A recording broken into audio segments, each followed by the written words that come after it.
Oke, kita teruskan dengan jenis-jenis gaya antar molekul ya. Jadi, misalkan di dalam satu gelas air ya, itu terdapat banyak sekali partikel air di dalamnya ya. Terdapat banyak sekali molekul air. Jadi antara molekul air yang satu dengan molekul air yang lain itu terjadi gaya tarik menarik ya. Zat lain juga demikian, misalnya alkohol dalam satu gelas ya. Dalam satu gelas itu kan partikel ataupun molekul eh, alkoholnya kan banyak. Jadi alkohol yang satu dengan alkohol yang lain terjadi gaya tarik menarik ya. Coba lihat ke sini ya. Nah, ini misalnya air ya. Ini air ya. Nah, banyak nih ya. Nah, ini katakanlah molekul air ini ada miliaran ya di dalamnya nih. Di dalam satu gelas air ini ya. Jadi katakanlah ini H2O ya. Ini juga H2O. Ya, jadi H2 ini juga H2O. Jadi antara H2O dengan H2O yang lain ini terjadi gaya tarik menarik. Ini menarik ini menarik ini menarik ini, dan seterusnya ya. Nah, ini disebut gaya antar molekul gitu ya. Nah, coba kita teruskan ke sini. Nah, ini ya.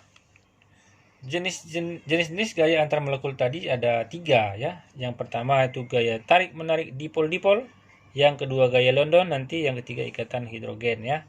Nah, apa itu gaya tarik menarik dipol-dipol ya? Gaya tarik menarik dipol-dipol ini terjadi pada molekul yang bersifat polar ya. Misalnya HCl ya. Kita punya segelas HCl misalnya. Ternyata HCl yang satu dengan HCl yang lain di dalam satu gelas itu terjadi gaya tarik menarik yang namanya dipol-dipol. Kenapa? Karena HCl ini sifatnya polar ya. Sebagai penjelasan mungkin bisa kalian lihat di sini ya. Ini katakanlah tadi HCl. HCl itu kan sifatnya polar ya.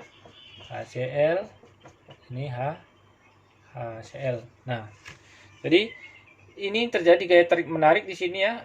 Gaya tarik menarik HCl yang ini dengan HCl yang ini disebut sebagai gaya dipol ya. Dipol. Kenapa? Karena HCl itu sifatnya polar ya. H2O juga gitu ya, H2O polar. Maka terjadi juga di sini gaya dipol ya. Pokoknya kalau dia senyawanya polar terjadi gaya dipol ya antara molekulnya.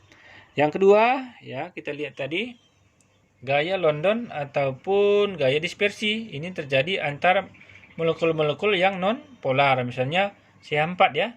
Kalau kita punya satu tabung gas CH4 misalnya, CH4 ini isinya di salah satunya di LPG ya. Jadi CH4 di dalam tabung LPG itu banyak sekali CH4 ya. CH4 yang satu dengan CH4 yang lain punya gaya tarik menarik. CH4 ini non polar ya, udah kalau kita gambarkan Lewisnya ini non polar setelah kita tahu nanti kayak kemarin cara gambarnya ya.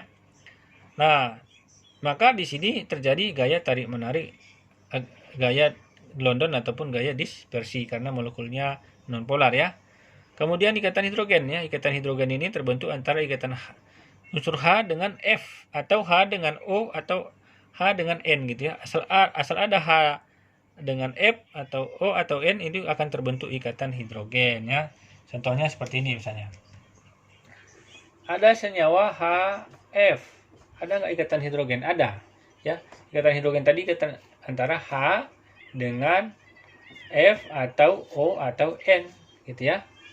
Di dalam HF ada ikatan hidrogen? Ada. Dalam H2O ada, karena ada H ada O ya. Ini dia. Nih ya. Apalagi misalnya di dalam HNO3 ada juga ikatan hidrogen karena ada H ada N di sini ya. Nah, ikatan hidrogen itu seperti ini dia ya. Ikatan hidrogen itu antara H, gambarnya seperti ini. Misalnya dalam molekul HF ya. HF dalam satu gelas ini kan ada HF senyawa seperti ini ya. Gambarnya seperti ini, ada lagi HF yang lain. Nah, jadi mana ikatan hidrogen itu? Bukan yang ini ya. Jadi ini ikatan hidrogen. H ini dengan F yang ini. Ini ikatan hidrogen nih. Ini dengan ini juga ikatan, terjadi ikatan hidrogen. Itu yang disebut sebagai ikatan hidrogen. Nah, kalau H2O juga gitu, H2O. H2O itu kan struktur Lewisnya gini ya. HOH.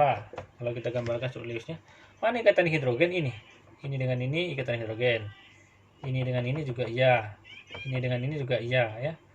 Ini dengan ini juga iya ya. Jadi ikatan hidrogen itu yang itu, bukan yang ini H dengan O yang ini di sini, bukan. Ini bukan ikatan hidrogen. Yang ini yang ikatan hidrogen antar molekul dia gitu ya.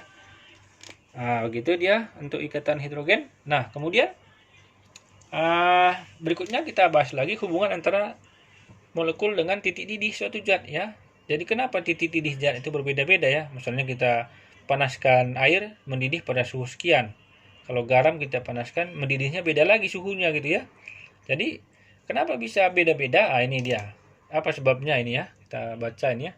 Dengan MR yang hampir sama, maka titik didih zat yang polar lebih tinggi daripada titik didih yang non polar ya. Misalnya HCl.